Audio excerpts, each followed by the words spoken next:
All right, I want to go over the Euro New Zealand trade. Actually, we got two of them here. I had somebody a couple days ago question me about the Euro New Zealand as a sell on the H1 time frame.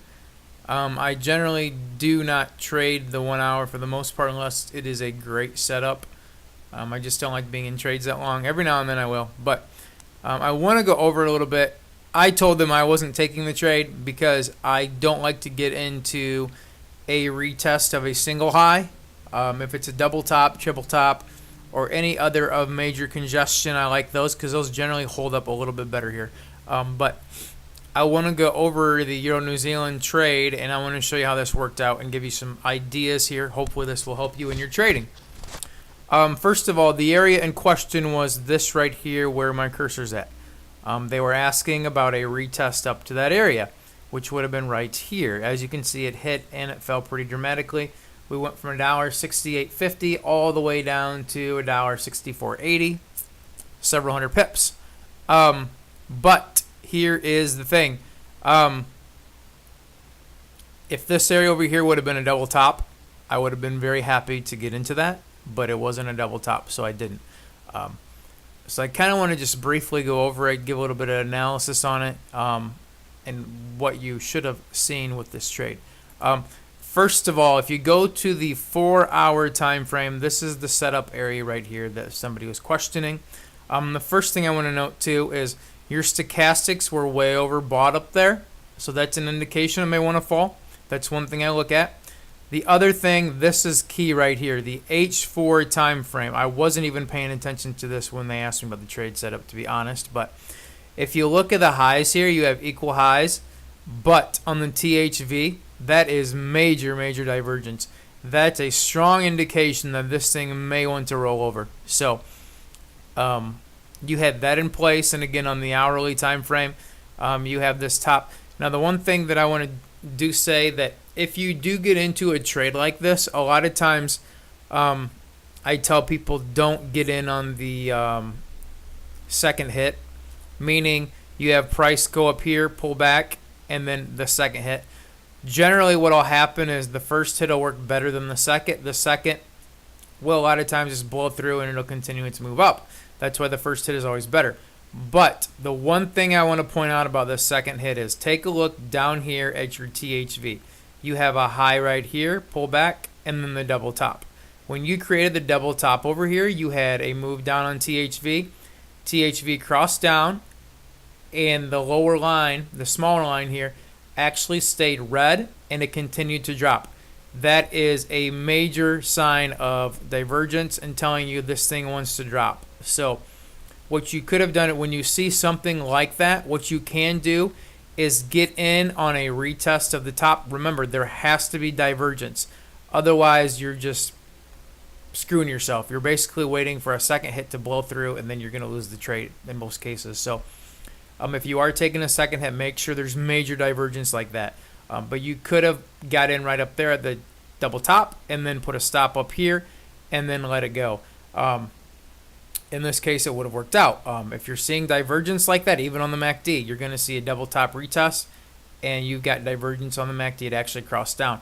So even on the stochastics, you're going to see equal highs, and you're going to see divergence right there. So there was all kinds of divergence. So if you're ever going to take a trade like that, make sure there's divergence, and don't get into a single hit unless you see an indication that it is, in fact, ready to roll over. In other words, if I see this area being hit the first time, I'm not just going to jump on board because I think it's going to drop because it's resistance. I'm going to wait for a sure tail sign that this thing is getting ready to reverse. And in this case, you would have seen divergence in a double top, and you could have taken it right there.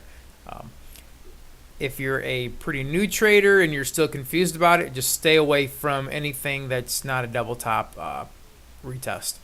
So that's the Euro New Zealand that someone asked me about earlier. I did not take it because, again, I like to take the double tops and triple tops. They just stand up a lot better.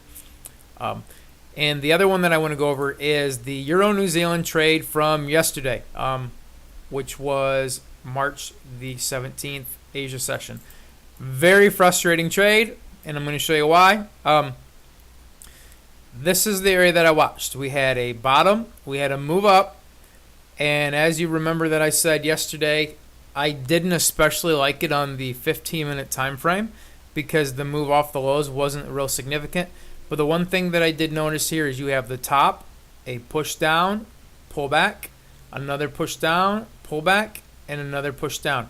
That's 1, 2, 3 wave move to support, which was a pretty good indication that we wanted to move up. Again, that's in the timing section of my trading course. I talk more about that. But the other thing that I want to notice here is on your THV, you have your low here with that low.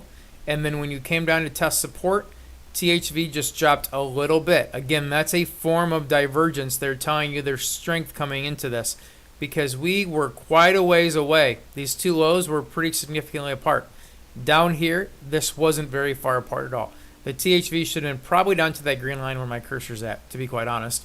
So that indicated there may be some strength there.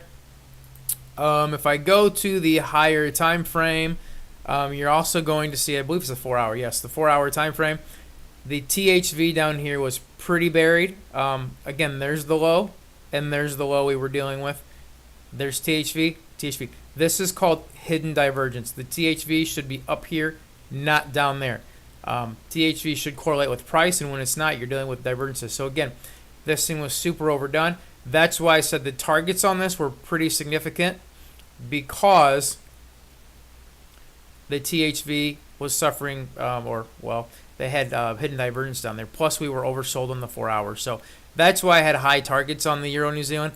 Unfortunately, what happened here was we took the trade. It went up here. My first target was 7 pips higher, about right here. The reason for that is if you go to the 4 hour time frame, it was a hit of this moving average. And we were literally, see, there's the top. Let me zoom in a little bit more here. I was looking for a hit of that. That would have been my first target, and we came just shy of it. We came back down, broke support, took our break-even stops out if you didn't take profit up here somewhere, and then it rallied back up, and it's continuing to go up, and it's hit our target. That does happen from time to time, but it's better safe than sorry. But that's really what I was seeing on the Euro New Zealand. Plus, we were hitting the major moving average, so that's another reason why I thought this thing would bounce from there. Again, we were oversold on the stochastic 4 hour. We were buried on the THV. And then on top of that, we had the moving average right here. And then again, on the 15-minute, we have 3 waves down. And we were at support. So the good indication. Plus, it was about 2:45 p.m. So I was still in my London close trading time, New York time. So that's why I was willing to take the trade. A little bothersome that I didn't get out up here. The other thing that I want to show you too, we had a move up to here. I actually watched this thing pull back and then retest. I was not at home to see this, but if I would have told you guys to bail up at the double top, and I'm going to show you why. When you created this double top up here, again, notice THV was crossing down, and when we had that move back up to the highs, THV did not move up. That was showing price wanted to fall, and that means you need to get the heck out of the trade. So being 7 pips from my target, if I would have seen that, would have been at home because I was on my phone monitoring it where I don't have the THV. If I would have seen that on my charts at home, I would have said get out of the trade at the top here because this is indicating that price is headed down, and with it being that close to support anyhow, it surely would have tested it. As you can see, it did. So those are just a few nuggets that I look at when it comes to trading. Sometimes, like I said, do analyze the higher time frames when it comes to profit targets, but that's what I'm seeing on the Euro New Zealand. That's why I got into the trade yesterday. I know some of you made money on it. Some of you made 25. Some of you made 35 pips, which is good. Sadly, I got out for break even, as you can see on my order screen down here. But anyways, that is the trading video for today, which is March 18th, 2016. If you have any questions at all about what I'm doing here, just give me a holler and I'll clarify and do what I can help. All right, thanks for watching, guys.